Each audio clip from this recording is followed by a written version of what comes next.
sorry to say, banyak para pendidik kita juga menganggap anak IPA itu yang paling pintar. IPS nomor 2 pintar, bahasa yang paling tidak pintar.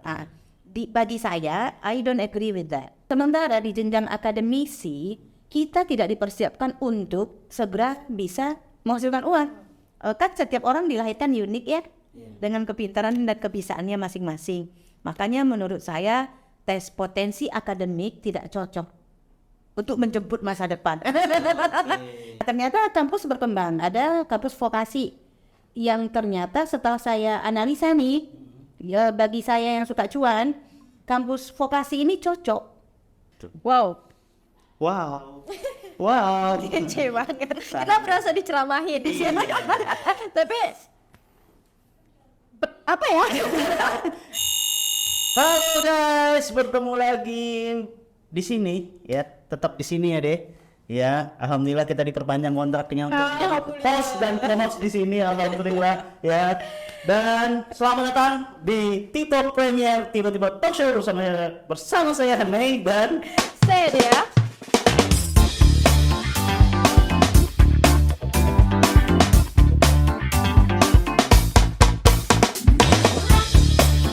Nah, teman-teman, kali ini kita mengundang sih ya, lebih tepatnya sesosok Baik seorang wanita yang sangat luar biasa, seorang wanita karir juga, seorang pengajar, dosen bahkan. Beliau adalah Miss Elvis Rianti SS. Itu mana lagi namanya? Hari itu bintang tampak kemarin 1.500, sekarang 1.700. Tribunnya nambah 4. Oke. Nah, karena kita kedatangan seorang wanita hebat, ya Miss juga terkenal dengan Miss Woman. Pertanyaan pertama itu SS itu apa, Miss? SS cantik. Cantik sekali. Banget tuh sama Miss Elvi ya. Jadi sebenarnya Jadi di zamannya saya kuliah itu anak sastra Inggris itu gelarnya SS. Sekarang mereka udah berganti gelar jadi SHUM. Eskul. Iya, jadi di zaman saya kuliah itu tahun 95 ya. Ketahuan Jadi ya. ya ketahuan. SS-nya bisa aja tuh bentar ganti dolar ya kan. Ketahuan tahun berapa. Jadi sarjana sastra. Sastra Inggris gitu aja nih. Saya sastra Inggris. Sastra Inggris. Iya. Oh, berarti sastra itu banyak sebenarnya. Jadi waktu itu ada 4 prodi ya. Dulu masih jurusan namanya. Sekarang kan berganti ke prodi. 4 jurusan. Ada sastra Inggris, sastra Indonesia, sastra Minangkabau. Karena saya kuliahnya di UNAN di Padang, sama satu sejarah. Gitu. Jadi semua lulusan 4 jurusan itu di tahun itu bergelarnya SS. Wow. Sastra Minangkabau ya. Bener tuh deh ya. Iya, sastra daerah dia. Jadi karena dia di Padang, jadilah Minangkabau. Sastra daerah. Kok kita malah bahas Minangkabau? Betul lah. Itu dia SS di balik nama Miss Elvis. Kita banget. Oke. Atau saya yang nanya?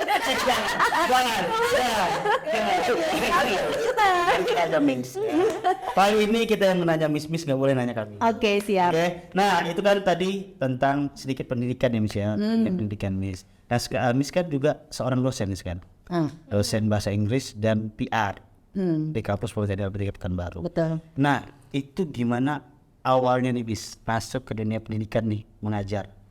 Ada basic sih dulunya gitu. Basicnya kita nggak ngerti juga sih sebenarnya, tapi karena suka ngomong kali ya, suka ngumpulin orang-orang, terus nanti gua ajar itu dari kata mama sih dari kecil. Jadi gua suka ngumpulin orang di sekeliling, teman-teman, tetangga, nanti gua ajarin sesukanya gue gitu. Mungkin basic gue mama guru, jadi dari kecil mama pergi ngajar saya ikut gitu. Jadi kayaknya jadi guru-guruan gitu ya, jadi guru, jadi itu kebawa karena di sastra Inggris pun harusnya nggak jadi guru ya. Anak-anak sastra itu kan bukan FKIP gitu ya, tapi karena memang sukanya ngatur-ngatur orang gitu, jadilah akhirnya bisa ngajar. Jadi di semester 4 kuliah itu saya udah ngajar. bahasa Inggris, khusus bahasa Inggris di Padang. Jadi ketika selesai kuliah, kebetulan, jadi hidup saya banyak kebetulannya. Kebetulannya enak semua nih, alhamdulillah ya kan. Kebetulan Politeknik LP3I pada tahun 2000 itu jumlah mahasiswanya membludak banyak, pengajarnya kurang, dosennya kurang. Jadi salah satu dosen bahasa Inggris di sini datang ke UNAN pada hari wisuda, datang ke sastra Inggris. Nah, sayalah salah satu orang yang siap pergi langsung selesai wisuda ke Pekanbaru. Jadi wisudanya Sabtu, Minggu berangkat, Senin ngajar di sini, ngikutin prosedural tes lah ya, micro teaching segala macam, rezekinya ngajar. Berarti sebenarnya Miss ini orang sana, orang apa, Minangkabau kah? Iya. Atau Pekanbaru asli? Sumatera Barat. Sumatera Barat, berarti hijrah lah. Iya. Kasih. Nanti kalau Minangkabau susah jawabnya kan. Minangkabau gitu kan. Oh, berarti emang orang Sumatera Barat. Yes, Memang hijrah ke sini. hijrah. Sampai menikah. Iya, hijrah karena cuan. Karena cuan. Ini Miss ini terkenal dengan suka cuan. Kita doakan untuk dicari cuan. Karena itu ada. Kalau ketemu cuan banget. Oke, ini nih menarik nih Miss. Kan Miss seorang pendidik. Sekarang menjadi dosen. Nah, karena Miss suka cuan tadi, Miss apa ibarat kata ya, terjun ke dunia bisnis. Iya kan? Ada gimana pengalaman itu Miss bisa terjun gitu? Iya, saya tipe orang yang nggak bisa diam. Jadi ngajar dari pagi ke sore ke malam. Kayaknya rutinitas itu bikin saya bosan gitu ya kan. Kayaknya kalau coba-coba dunia lain dan bahasanya. karena kali ya enak kali ya gitu. Karena di zaman kuliah pun saya orangnya suka organisasi. Jadi ikut komunitas ini, komunitas itu, organisasi ini itu gitu ya kan. Nah tiba-tiba dengan rutinitas ngajar pagi sampai sore sampai malam, karena mahasiswa kita lumayan berapa ya, banyak zaman itu, di angka 700-an ada kalian dikelola di zaman itu ya kan. Nah bosan nih gitu, mulailah tuh ngintip dunia luarnya lewat seminar-seminar dulu. Jadi saya suka seminar-seminar yang heboh. Nah kecemplunglah ke seminar-seminar bisnis. Seminar bisnis itu kan biasanya ada musik-musiknya, tepuk-tepuk tangan gitu ya kan. Jadilah saya menikmati vibes ya namanya tuh sekarang. Suka nih, ini kayaknya gue banget nih gitu ya. Jadilah akhirnya awalnya suka suasananya, lama-lama kepikiran cuannya loh. Ternyata orang ini tepuk-tepuk tangan, ketawa, terus ngomongin uang gitu. Pada banyak duit nih kali gitu kan, judulnya cuan tadi ya. Iya benar. Itu dia. Jadi bisa ternyata menghasilkan uang, tidak hanya lewat rutinitas 8 to 5 gitu ya. Ini orang cuma tepuk-tepuk tangan dapat duit kali ya. Ternyata ada bisnisnya di situ, jadi ada coaching-coachingannya. Akhirnya terjun saya ke dunia bisnis, yang full terjun itu di 2007. 2007. Jadi mulai ngajar di Politeknik LP3I 2000. Nah, terus berproses gitu ya. Di 7 tahun itu pun ternyata saya nggak ngajar tok, mulai menjadi konsultan pendidikan juga bagi anak-anak kelas 12 di zaman itu, membantu memperkenalkan Politeknik LP3I ke khalayak ramai, ya kan, khalayak anak itu ya. Nah, jadi separuh waktu saya yang 7 tahun itu, 4 tahunnya itu udah diisi dengan dunia marketing sebenarnya di kampus ini juga. Jadi dari awalnya posisinya dosen bahasa Inggris, bergeserlah jadi PR-nya Politeknik LP3I pada saat itu masih bernama Business College. Business College sejaman itu. Oke, terus akhirnya benar-benar memutuskan kayaknya bisnisnya ditinggalin dulu nih pendidikan. Oke. Dia pengen Harus memilih satu berarti. Iya, jadi saya pengen coba fokus di bisnis, the real business. The real business, ini juga real business, cuman kan ada nilai-nilai edukasinya gitu. Polisi itu kan emang produk gitu. Jadi saya benar-benar nyemplung udah di dunia bisnis yang tadi saya suka, auranya. Kok aura ya, lingkungan ya, vibes-nya gitu. Jadilah melanglang buana kemana-mana di situ. Dari satu bisnis ke bisnis lain. Bisnis ini settle, ambil bisnis lain. Dibikin settle, ambil yang lain. Akhirnya, saya jalan-jalan kan suka, orang yang suka cuan biasanya suka yang gratisan. Betul. Jadi saya suka traveling, tapi jangan bayar. Maunya gratisan. Jadi dari beberapa bisnis itulah saya akhirnya bisa traveling ke luar negeri gratis. Gitu.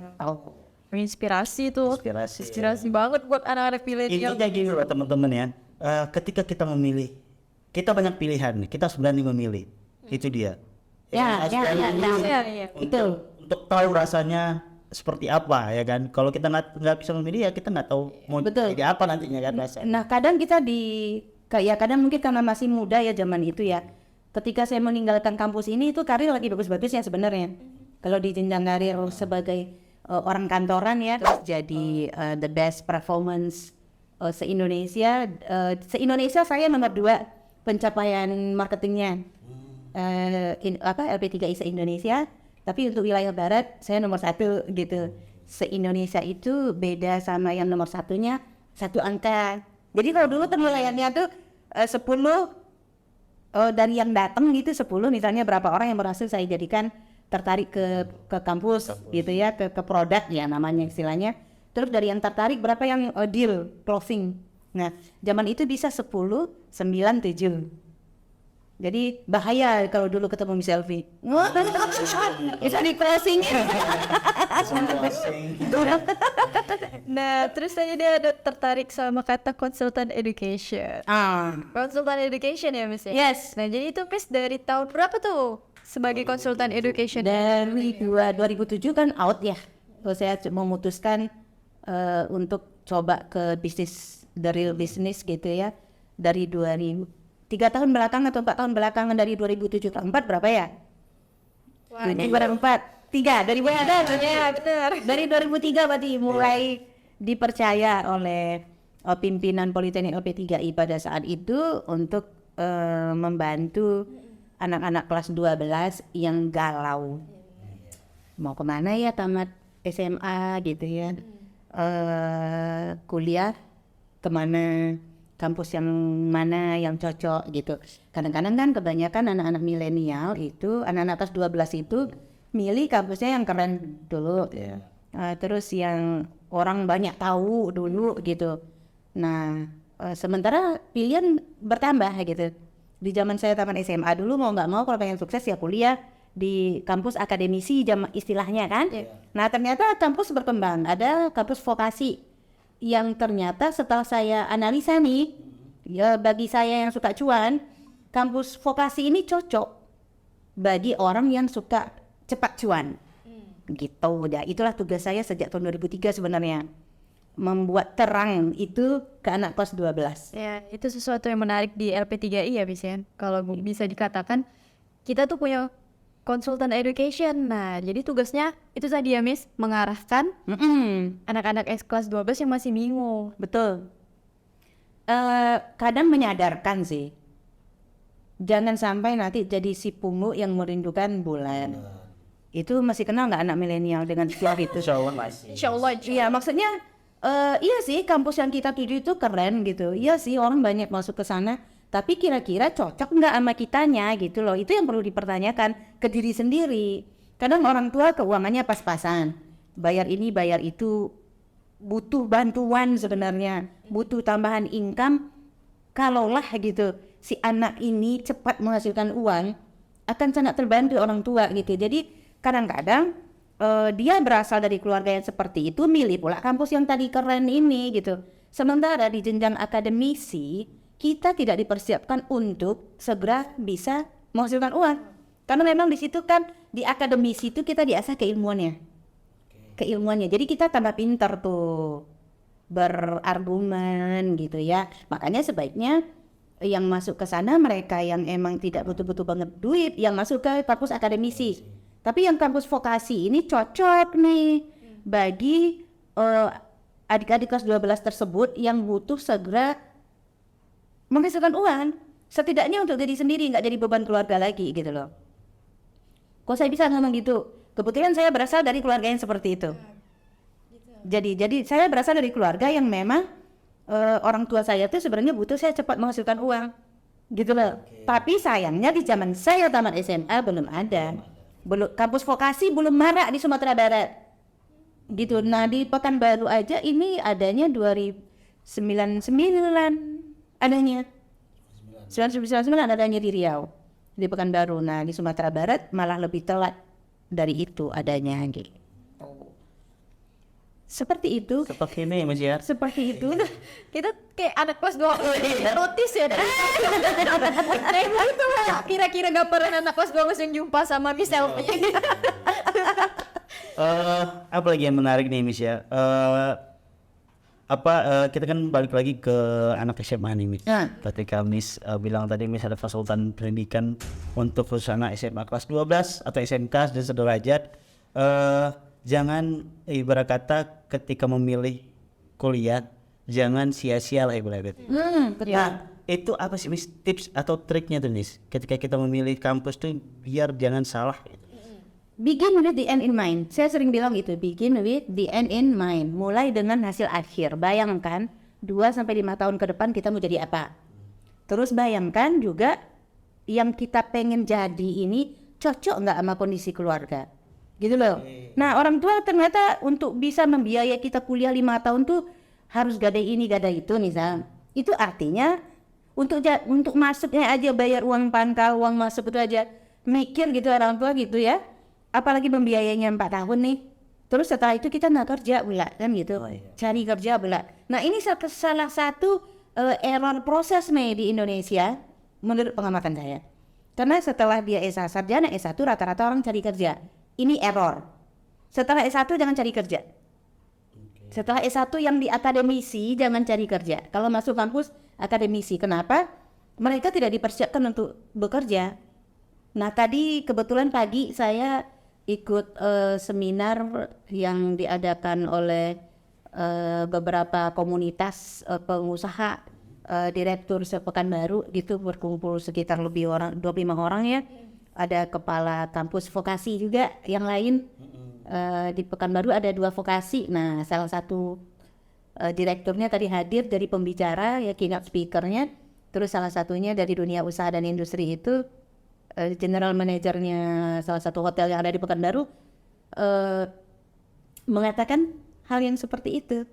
Mereka sudah tidak lagi mau dunia usaha dan industri, sudah tidak lagi mau buang-buang waktu mentraining orang. Makanya sekarang outsourcing marak ya. Mereka perusahaan-perusahaan itu sekarang butuh orang yang siap pakai gitu. Nah anak akademisi kuliah 4 tahun habis itu cari kerja berharap ada training lagi di perusahaan udah gak ada sekarang. Jadi makanya banyak pengangguran terdidik. Dan makanya lahir juga program MBKM-nya Menteri Pendidikan kan. Mereka belajar kampus merdeka ini menyikapi banyaknya pengangguran S1 ini gitu. Nah Politeknik khususnya pendidikan vokasi sebenarnya semua pendidikan vokasi sebenarnya melatih anak-anaknya selama kuliah itu dengan skills untuk kerja. Nah khususnya Politeknik LP3I itu dijawab tantangannya Mr. Menteri dengan pelatihan skill pelatihan skill untuk kerja selama kuliah. Di tahun kedua dijamin penempatan kerjanya. Nah, mungkin pembedanya Politeknik LP3I dengan Politeknik yang lain mungkin di situ. Berani menjamin penempatan kerja setelah dilatih 4 semester. 4 semester. Gitu. Nah, ini mungkin pertanyaan sebenarnya Michelle. Mungkin teman-teman di rumah juga bingung nih. Apakah benar? Itu kan sering sekali kita mendengar tuh Miss. Karena kita orang Politeknik LP3I. Ini karena kita udah tahu isinya kan kita teman-teman perlu ini nih Miss, perlu dicerahkan nih. Benar nggak sih penempatan kerja itu adanya? Jangan hoax gitu ya. Hoax. Gitu Miss. Ya, tulisannya hoax. Hoax. Dibacanya hoax. Kalau salah ya enggak apa-apa. Kan yang penting audiens ngerti. Jadi apakah itu hoax atau beneran? Jadi kita punya saya mau bawa lagi perlu dipanggilkan asisten untuk boleh. tolong asisten. Jadi kita punya perjanjian di atas materai. Sekarang 10.000 ya untuk transaksi di atas 1 juta itu kan sekarang harus pakai materai 10.000 ya. Jadi kita punya surat perjanjian penempatan kerja dan magang. Jadi nanti anak-anak semester 4 ini akan ada proses kerjanya, ada kadang diseleksi dengan magang dulu, tergantung skillsnya.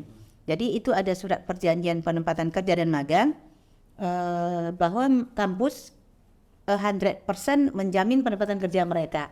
Itu ditandatangani oleh kepala kampus, oleh calon mahasiswanya, kok calon mahasiswa, udah mahasiswa dong yang ditandatangani, dan oleh orang tua. Jadi kalau ternyata mereka janjinya tidak tunai, orang tua dan siswa bisa nuntut. Oke. Gitu. Oke, saya kasih lihat. Jadi nanti ini biasanya konsultan pendidikan akan ngasih lihat ini kok ke orang tua ketika melakukan penjelasan tentang sistem kuliah. Jadi ini ditandatangani oleh kepala kampus di atas materai oleh pihak orang tua dan pihak mahasiswanya.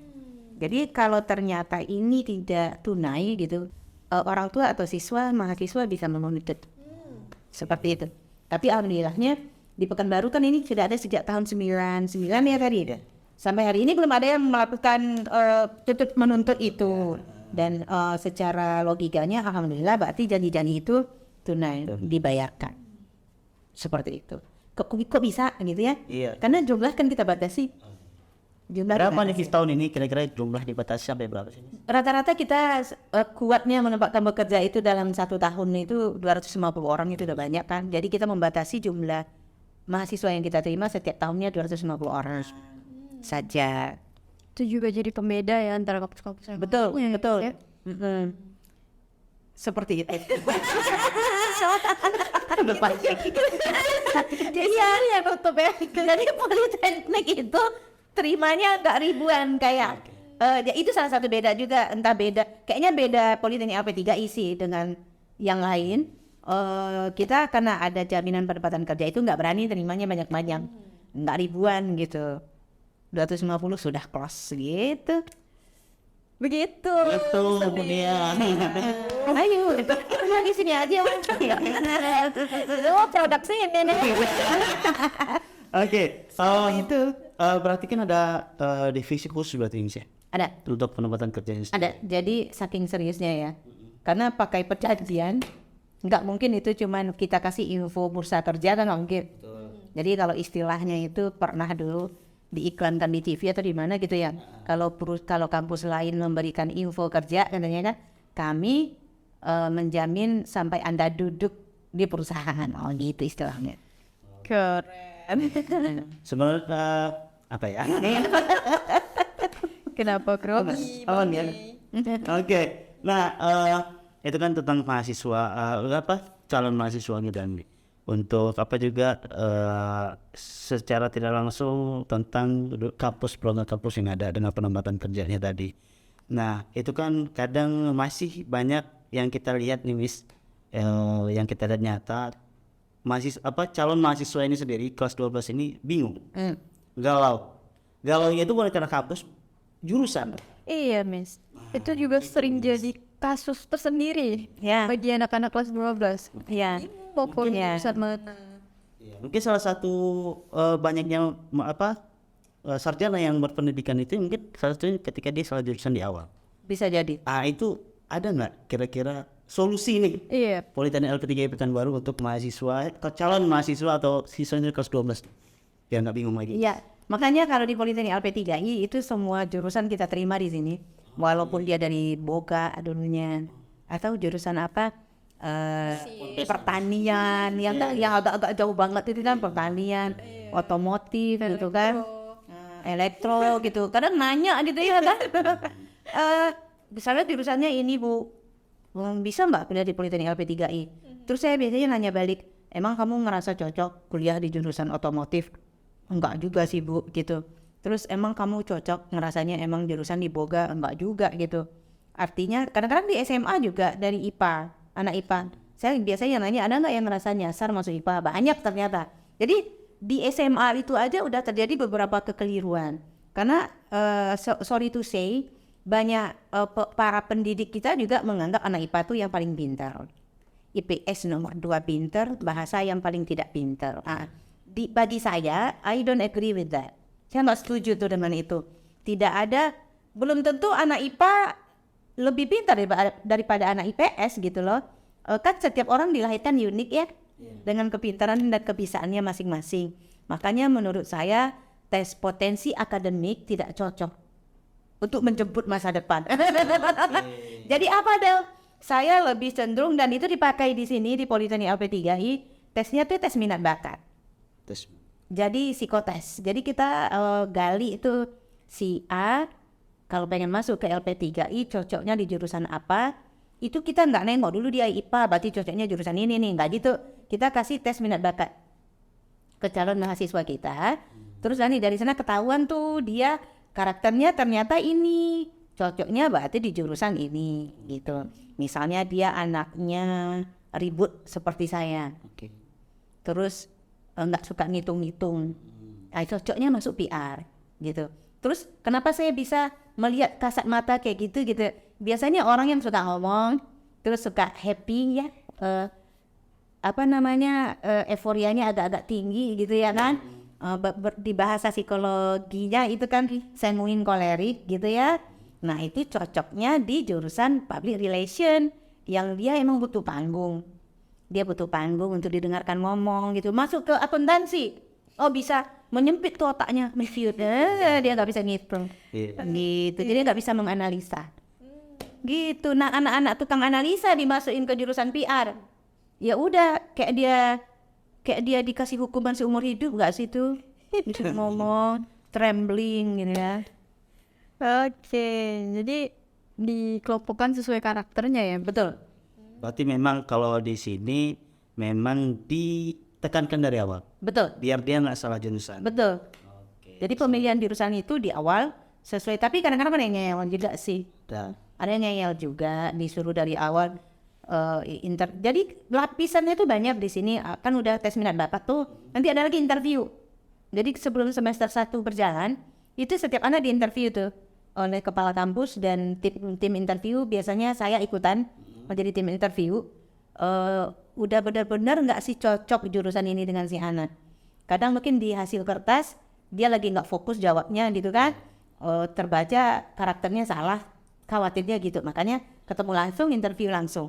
Nah itu beberapa anak kita sarankan pindah jurusan dari hasil interview. Kadang dia jawabnya udah benar dan kita udah pilihkan jurusan, dianya nggak mau, ya kita nggak boleh maksa. Kita nggak boleh maksa. Dan akhirnya ya ada yang gagal, pengen pindah jurusan, kadang ada yang gagal tapi maksain selesai, gitu ya. Gitu. Tapi ya yang jelas kita udah usaha membantu dari awal. Oke. Kayak jadi anak kelas 12 lagi emang beneran. Gitu. Saya mengintimidasi ya. saya kelas 12 masih cocok. Mengintimidasi banget ya sih udah jangan. Iya nih, aku masuk jurusan mana? Aku ini karakternya apa ya? Nggak jelas gitu kan. Oke, udah panjang lebar nih kita cerita tentang pendidikan, bisnis ya kan. Oke, berarti sekarang pertanyaan terakhir nih Miss Tuni buat Miss Elvi. Apa nih Miss harapan dari Miss untuk generasi milenial ke depannya? Miss, aja kita batasin Miss pembicaraan sampai situ. Oke. Ntar besok bisa dulu. Kalau kita nggak ada, kalau nggak ada tamu Miss. Jadi cuma ceritanya ya. Iya. Sisain ke besok. Bisa ke besok. Harapan untuk generasi milenial, buka gelasnya. Karena seringnya anak-anak ketika menerima info baru yang tidak biasa, hal-hal yang tidak biasa, berbeda gitu ya dari yang pernah dia dengar, entah dari gurunya, entah dari orang tua, entah dari lingkungan sekitar. Dunia berubah gitu. Jadi jangan hanya meyakini hal yang kita sudah tahu. Ya, contohnya kayak kampus tadi ya. Kan yang masyarakat banyak tahu kampus tuh ya UNAN, ya UNRI, ya USU, ya apalagi yang akademisi semua gitu loh. Sementara ada warna baru gitu. Ada kampus baru, ada sistem pendidikan baru yang ternyata cuannya lebih cepat. Jadi sama-sama kuliah, sama-sama dapat gelar sarjana, tapi kalau gelar sarjananya beriringan dengan dapatnya uang, kenapa enggak gitu kan ya. Jadi di Politeknik ini terkenal dengan sarjana bekerja. Jadi bukan sarjana mencari kerja. Jadi ada pilihan yang lebih indah gitu loh menurut saya ya. Kuliah, diajarin cara kerja, dicariin kerjanya, dapat gelar pula. Tinggal nikah nggak sih tuh? Iya benar. Gitu. Jadi apa pesan saya untuk yang masih muda?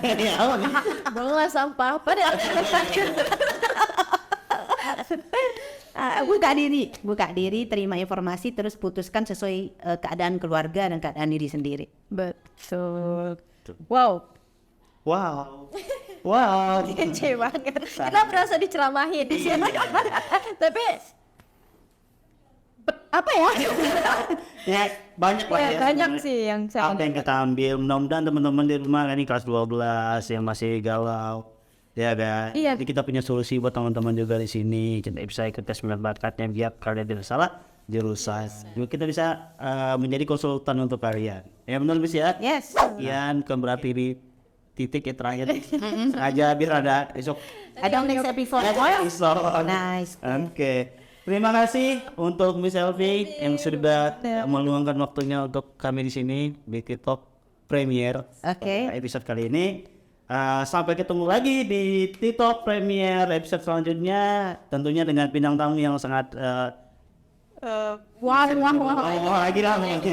Oke, sampai jumpa teman-teman.